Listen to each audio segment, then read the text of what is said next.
વાહનોમાં white light અને modify હોર્નને લઈ અને એક્શનમાં સુરત પોલીસ। ઓટોમોબાઇલ્સના ડીલર્સ ડિસ્ટ્રીબ્યુટર્સ સાથે સુરત પોલીસની બેઠક। ટ્રાફિક પોલીસના ઉચ્ચ અધિકારીઓની અધ્યક્ષતામાં બેઠક। વ્હાઇટ લાઇટ અને મોડિફાઈડ હોર્ન ન વેચવા પોલીસે ચેતવણી આપી। તો પોલીસે વ્હાઇટ લાઇટ અને મોડિફાઈડ હોર્ન ન વેચવા માટે ચેતવણી આપી છે।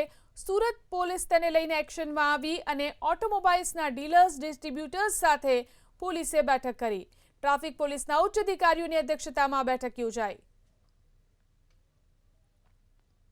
તમામ લોકોને હોર્ન નહીં વગાડવા માટે અવેર કરીએ છીએ અને અમે એનું પાલન કરવા માટે અલગ અલગ સ્ટેક હોલ્ડર્સ સાથે મીટિંગનું આયોજન કરીએ છીએ, જે અંતર્ગત આજે અહીંયા કતારગામ હોલ ખાતે અમે લોકોએ જે એસેસરીઝના ડીલર, કાર ડીલર્સ એ લોકોની સાથે એક મીટિંગનું આયોજન કર્યું, જેમાં modified lights, modified silencer and modified horns જે લોકો વિક્રેતા છે, હોલસેલર છે અથવા તો જે કોઈ પોતાની દુકાનમાં વેચે છે અથવા તો રિપેરિંગ કરે છે, એ બધાની આજે મીટિંગ લઈને એમને સૂચના આપવામાં આવી કે તમે આ જે સરકારની નિયત મર્યાદા વિરુદ્ધના જે સાધનો છે તમે કોઈને વ્હીકલમાં લગાવી નહીં આપો, એનું વેચાણ પણ નહીં કરો અને સંગ્રહ પણ નહીં કરો।